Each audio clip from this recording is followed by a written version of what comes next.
nga yagadde okuva mu kifo ekimu okudda mu kirala. Bw'ati Barbara Hakana bwe yeebagajja omwana we Zamna Gudi ow'emyaka 13 atakyasobola kutambula. Okusinziira ku Hakana, omwana ono yamuzaala mulamu bulungi okutuusa omwaka oguwedde lwe yatandika okukyuka. N'agenda okusoma kuva P1 paka P5 mwaka guno abadde mu P6 nga mulamu bulungi. Gwali mwezi gwa 9 mwaka oguwedde nga mulaba atandika kusikamu ekigere. Era abadde mwana mulamu ng'asoma n'abange era ne bakomawo bulungi. Bw'obuuza Nagudde engeri embeera eno gye yamutuukako, akutegeeza nga bw'ataagirabanga ejja. Bw'atandika nange saategeera. Atandika wabutandise. Mb'okukitegeera nti alina obuzibu, ono baamala kumugamba nti atambula awalula okugulu n'okwesindika. Nange baŋŋamba wa bugambi nti nsikyatambula nga we nali ntambula. Muna ekigere nkibwalula wa bwaluzi. Kuba naffe kyasooka tubuzaabuzanga abantu abakulu nga bw'asitula ebbaafu agenda manju kola ki kunaaba nga atambula akola bw'ati. Ogwokubiri era nenziramu nendaba omwana oyo kyenva nzija ne ŋŋamba amazaamu. Zaamu omulabe ennaku zino. Ng'ovudde ku kugulu n'ebitundu by'omubiri gwe ebirala byagoberera okuli omutwe n'emikono. Okusikamu ekigere n'omutwe nagwo gugenderako. Omutwe gwagenderako n'omukono ne gutandika. Omukono ne gubeera nga tegukwata. Olulala twali wano bambi ng'ayoza yunifoomu. Naye yatandise okwoza nga bw'akomyewo ku ssomero. Eyiye agivaako essaawa mmeka? 3. Nga ffe nno tugamba zaamu naawe olimba. Kumbe embeera yatabukira ddala n'atuuka n'okulemererwa okukozesa engalo ze. Kati olulala tugenda okukiggukiramu ddala nti kituufu omwana ono mulwadde oba nnyina yali amugambye kuwaata. Bambi yakwata ettooke naye ng'alikwatidde wa ku kifuba.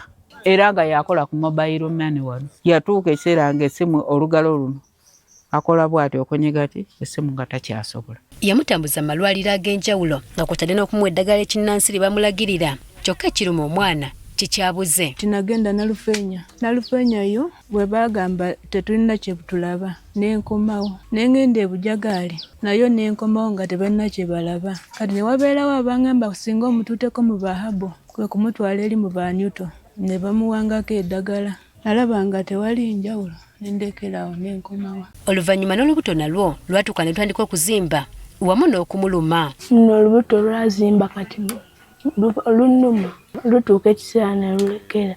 Mba ntudde lunyumiramu.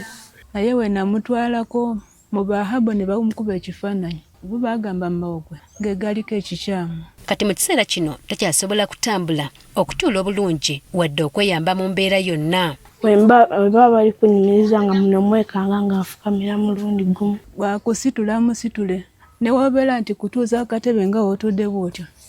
Situla busituzi n'enteekako.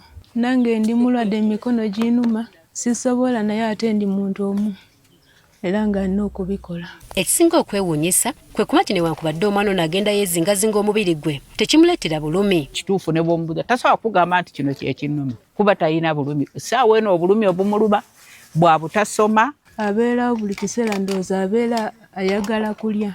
Buli kiseera abuuza maama emmere tesigaddemu. Hakana Namwanjo era ng'alina abaana 8 nga Nagudi ye muggalanda. Ono kubeerawo atunda kaduuka wabula olw'embeera omwana we mwali takyasobola kukola bulungi okusobola okuyimirizaawo abaana be. Bano wano we basabidde abazira kisa okubadduukirira omwana asobole okuwona addeyo asome. Nsaba abantu bannyambe sobole okuwona nzireyo okusomera. Ekineeraliikiriza omwana wange okubeera mulwadde takyesobola. Sina buyambi bwonna. Bapasita batusabidde bakoze eki naye nga omwana ono yeetaaga omukono gw'abazira kisa okusobola okusimattuka embeera eno. Jennifer Kabale agaffe eyo ku Spark TV.